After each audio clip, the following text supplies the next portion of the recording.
Hello friends, welcome to my channel study vlog with Shivendra. देखिए, आज का जो टॉपिक है वो मौर्य वंश हमें पढ़ना है। ठीक है, मौर्य वंश। बट मौर्य वंश पढ़ने से पहले आपको ये पता होना चाहिए कि मौर्य वंश कहाँ से आ रहा है।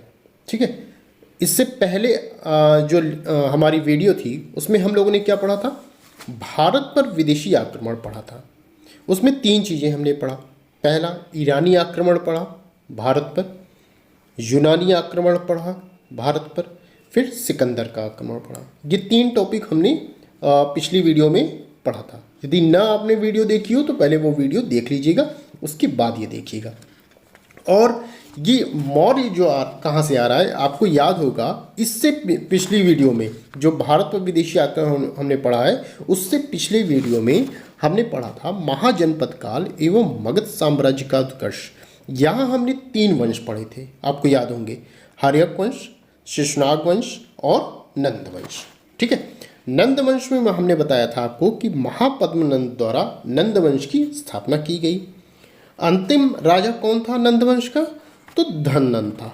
ठीक है, और इसी धननंद को चंद्रगुप्त मौर्य ने अपने गुरु चाणक्य की सहायता से इसकी हत्या कर दी और आगे चलकर इसने मौर्य वंश के शासन की नींव डाल दी। तो मौर्य वंश कहाँ से आ रहा है? ये आपका नंद वंश से आ रहा है, धननंद की हत्या कारित करके। ठीक है, तो अब चलिए हम लोग क्या पढ़ते हैं, मौर्य वंश पढ़ते हैं। देखिए, मौर्य वंश की स्थापना चंद्रगुप्त मौर्य के द्वारा की गई। तो चंद्रगुप्त मौर्य का क्या शासनकाल था, कब से कब तक था, इसको जान लेते हैं। तो यह 322 से 298 ईसा पूर्व तक इनका शासन था। ठीक है, अब कुछ पॉइंट हैं उनको हम देख लेंगे जो क्वेश्चन आपके एग्जाम में पूछे जा सकते हैं।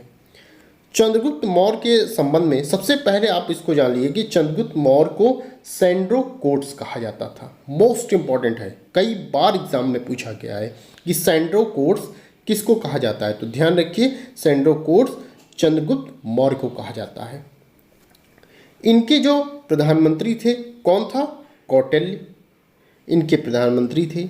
इनका दो और नाम था जो हर बार आपके एग्जाम में पूछे जाते हैं। कौटिल्य को ही विष्णुगुप्त या चाणक्य के नाम से भी जाना जाता है। ठीक है, अपने गुरु चाणक्य की सहायता से अंतिम नंद शासक धननंद को पराजित कर मौर्य वंश की इन्होंने स्थापना की, जिसके विषय में हमने अभी बताया है आपको। इनके शासनकाल में ही यूनानी शासक सेलुकस ने अपने राजदूत मेगस्थनीज को दरबार में भेजा था। क्वेश्चन पूछा जाता है आपसे कि मेगस्थनीज को किसके शासनकाल में भेजा गया था, किसके दरबार में भेजा गया था? तो आप बताएंगे चंद्रगुप्त मौर्य का शासनकाल था या चंद्रगुप्त मौर्य के दरबार में मेगस्थनीज को भेजा गया था। और मेगस्थनीज किसका राजदूत था? सेलुकस का। ठीक है, ये इतना आप याद रखिएगा। नेक्स्ट पॉइंट है इसमें कि वृद्धावस्था में, अर्थात जब वो चंद्रगुप्त मौर्य बुढ़ा हो गया तो वृद्धावस्था में चंद्रगुप्त मौर्य ने जैन मुनि भद्रबाहु से जैन धर्म की दीक्षा ली। किससे ली है? भद्रबाहु से ली है। इनका नाम आपको याद आ रहा होगा, इनके विषय में हमने बात किया था। कहाँ पर? जैन धर्म जब हम लोग पढ़ रहे थे तो उस समय हमने भद्रबाहु का नाम लिया था। क्या था वो, थोड़ा सा रिवाइज कर लेते हैं हम लोग। हमने आपको बताया था कि जैन धर्म दो संप्रदायों में विभक्त हो गया था। ठीक है, कौन से दो संप्रदाय थे? एक श्वेतांबर था, दूसरा दिगंबर था।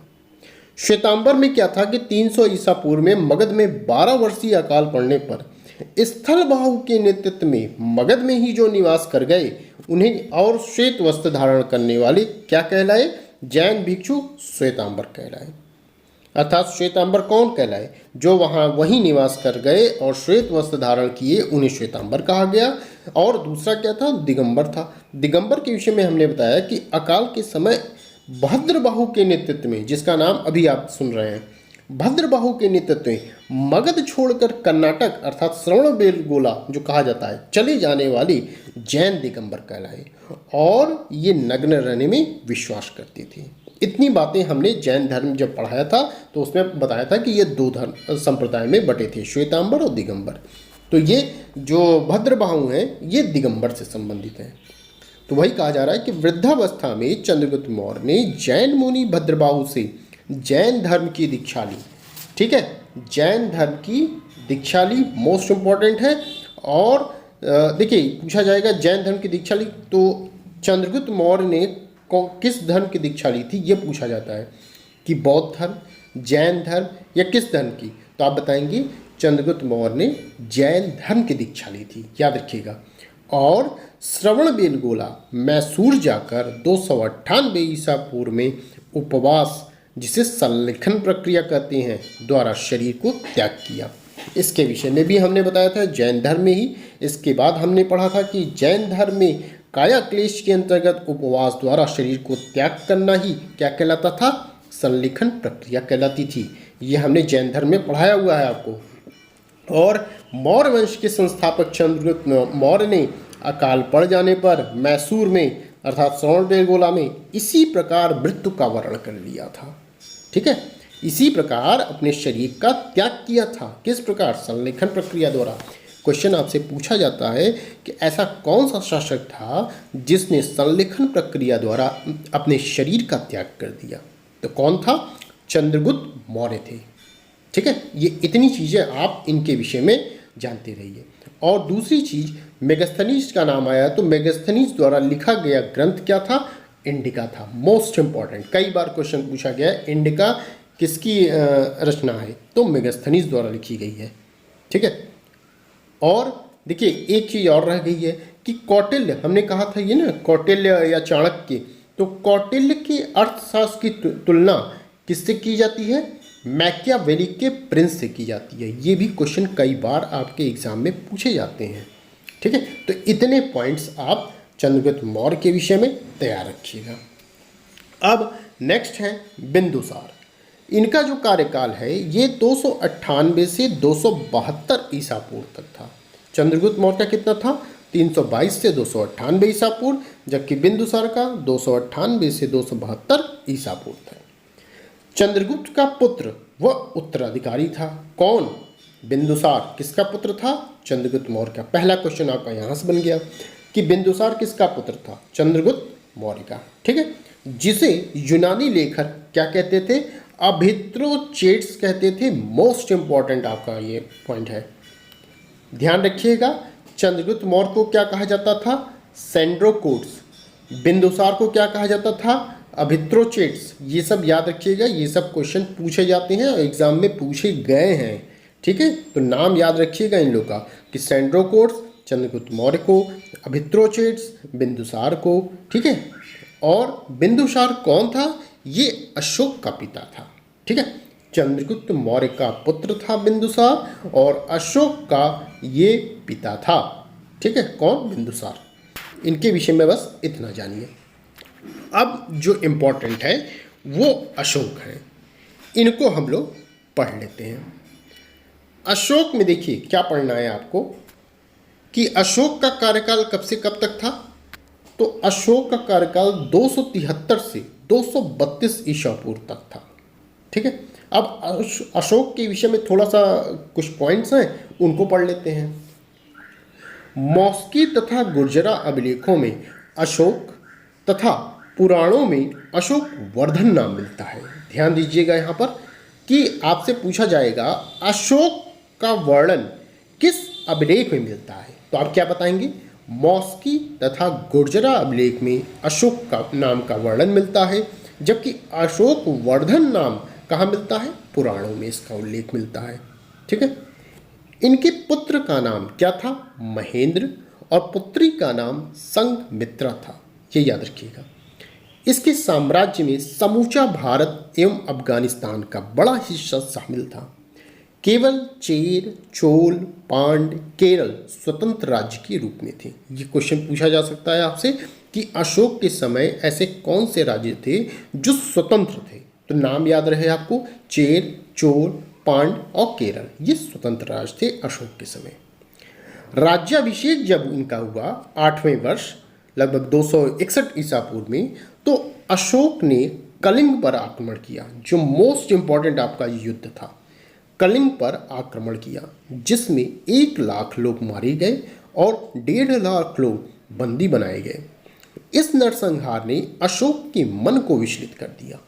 फलतः उसने शस्त्र त्याग की घोषणा कर दी एवं श्रमण निर्गोत एवं उपगुप्त के प्रभाव में आकर बौद्ध धर्म में दीक्षित हो गया। ध्यान दीजिए, कहाँ दीक्षित हो गया? बौद्ध धर्म में।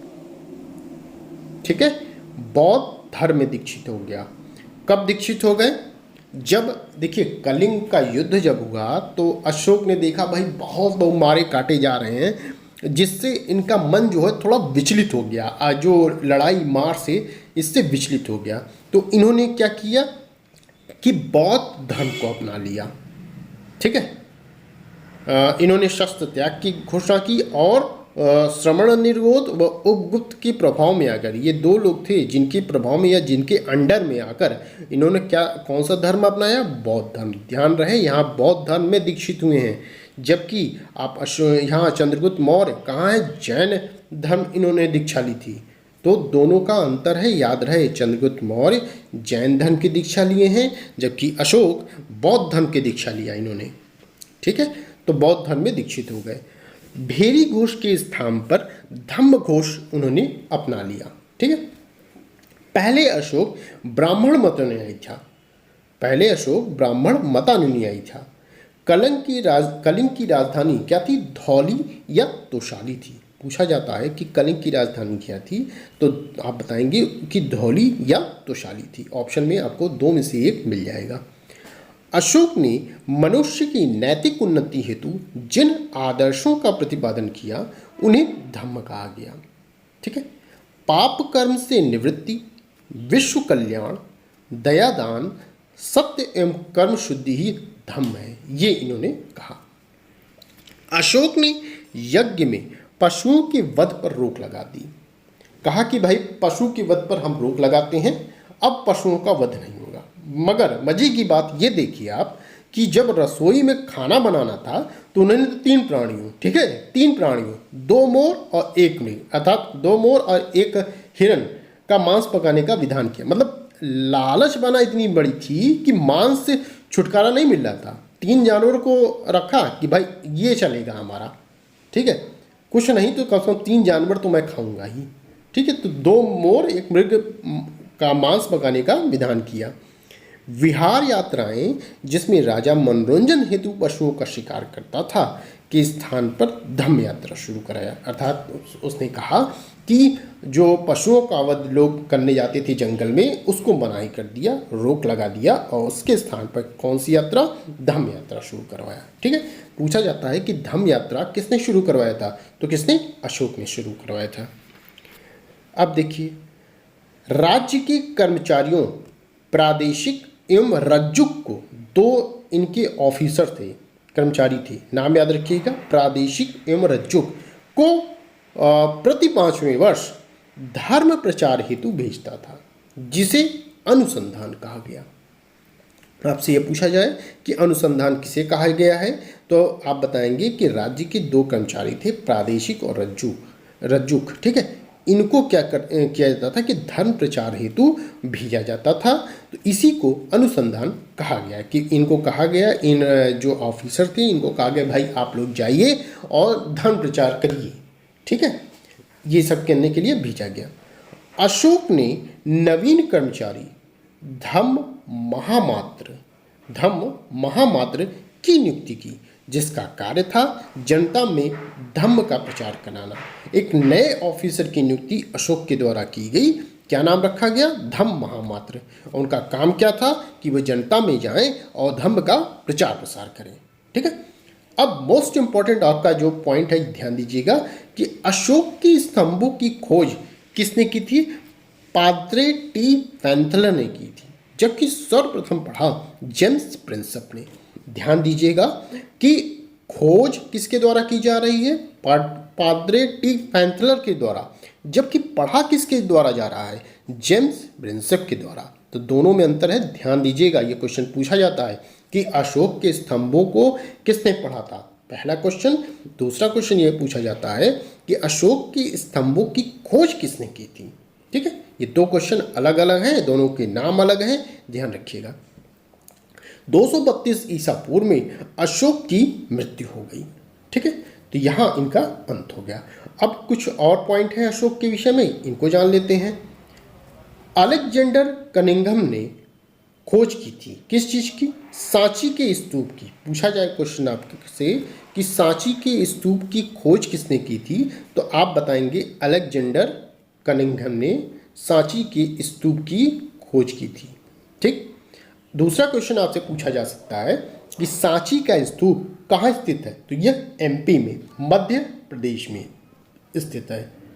किसने बनवाया था सांची के स्तूप को, तो अशोक ने बनवाया था। ठीक है, 3 क्वेश्चन आपके यहाँ से। सांची का स्तूप खोज किसने? Alexander Cunningham. कहाँ है? एमपी में है। किसने बनवाया था? अशोक ने बनवाया था। ठीक है, अब देखिए अशोक को ही क्या कहा जाता गया?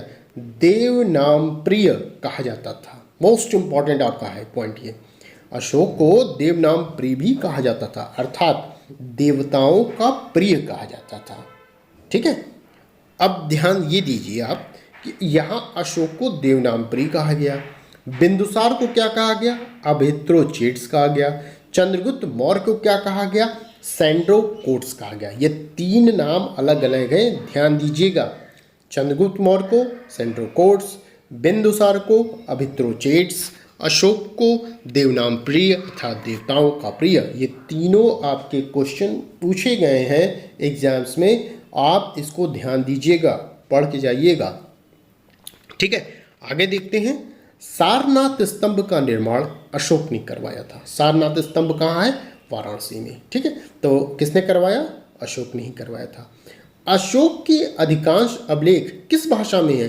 तो प्राकृत भाषा एवं ब्राह्मी लिपि में लिखे गए हैं। भाषा क्या रखी गई? प्राकृत रखी गई थी, बट लिपि कैसी रखी गई? ब्राह्मी। ठीक है, ये मोस्ट इंपॉर्टेंट आपका टॉपिक है। अशोक के अधिकांश अभिलेख किस भाषा में? प्राकृत भाषा एवं लिपि कैसी? ब्राह्मी लिपि में लिखे गए हैं। तो ये पूरा अशोक के विषय में था। और लास्ट में हम लोग देखते हैं कि देखिए अशोक के बाद कई अन्य शासक हुए, वो इतने इम्पोर्टेंट नहीं थे, बट याद रखिएगा इसके बाद जो हुए हैं जैसे कुणाल हुए, दशरथ हुए और लास्ट में बृहदत्त। तो ये बृहदत्त जो है ये मोस्ट इम्पॉर्टेंट है। ये पूछा जाता है कि मौर्य वंश का अंतिम सम्राट कौन था, तो आप बताएंगे अंतिम मौर्य सम्राट बृहदत्त था। ठीक है, ये इंपॉर्टेंट है आपका। तो अंतिम मौर्य सम्राट बृहदत्त था। इसके ब्राह्मण मंत्री किसने? पुष्यमित्र शुंग ने उसकी हत्या करके मगध में शुंग वंश के शासन की नींव डाल दी। ठीक है, तो जब आगे हम लोग पढ़ेंगे तो अब हम लोग शुंग वंश पढ़ेंगे। उससे पहले हम लोग थोड़ा ये देख लेंगे कि मौर्य प्रशासन उस समय कैसा था। 1-2 क्वेश्चन देखिए यहाँ से भी बनने की संभावनाएं रहती हैं, तो एक बार रीडिंग मान लिया जाएगा। ठीक है, कि मौर्य प्रशासन कैसा था। अगले लेक्चर में हम लोग बात करेंगे मौर्य प्रशासन के विषय में। जब ये पढ़ लेंगे फिर उसके बाद हम लोग आएंगे मौर्योत्तर राज्य के विषय में, अर्थात शुंग, कर्ण और सातवाहन। जल्दी से ही खत्म हो जाएगा, ज़्यादा आपका वेट नहीं करना होगा। मुश्किल से 3 लेक्चर होगा, 3 लेक्चर में ज़्यादा से ज़्यादा ये हिस्ट्री आपकी ख़त्म हो जाएगी। ठीक है, तो बस ये आपका यहाँ पे मौर्य साम्राज्य खत्म हुआ। नेक्स्ट हम लोग देखेंगे उसका कार्यकाल कैसा था, मौर्य साम्राज्य में कैसा केंद्रीय प्रशासन था, नगर प्रशासन कैसा था, गुप्तचर व्यवस्था कैसी थी, आर्थिक व्यवस्था कैसी थी, व्यापार उस समय कैसा था, समाज कैसा था। ये मौर्य प्रशासन के विषय में हम लोग आगे नेक्स्ट लेक्चर में देखेंगे। ठीक है, तो बस यदि आपको यहाँ तक वीडियो पसंद आई हो तो प्लीज़ वीडियो को लाइक, शेयर एंड सब्सक्राइब कर दीजिएगा और साथ ही साथ बेल आइकन को भी ऑन कर दीजिएगा। उसमें जो ऑल बटन होगी उसको प्रेस करिएगा। ठीक है, जिससे कि आने वाली वीडियो के नोटिफिकेशन आपको मिलते रहें। और साथ ही साथ आप टेलीग्राम चैनल को ज्वाइन करना बिल्कुल मत भूलिएगा, क्योंकि जो भी न्यूज़ होगी मैं टेलीग्राम चैनल पर ही दूंगा। और आपको जाते जाते मैं धन्यवाद आप लोग को करना चाहता हूं कि आज की डेट में मेरा चैनल जो है वो मोनेटाइज हो गया है। इसके लिए बहुत बहुत धन्यवाद आप लोगों का, क्योंकि आप लोगों का साथ ही था जिसके वजह से आज मेरा चैनल मोनेटाइज हुआ है। ठीक है, ऐसा ही साथ आप लोग बनाए रखिए तो हम लोग लंबे दूर तक चलेंगे। ठीक, चलिए तो बस आज के लिए इतना ही। फिर मिलते हैं नेक्स्ट वीडियो में। Thank you.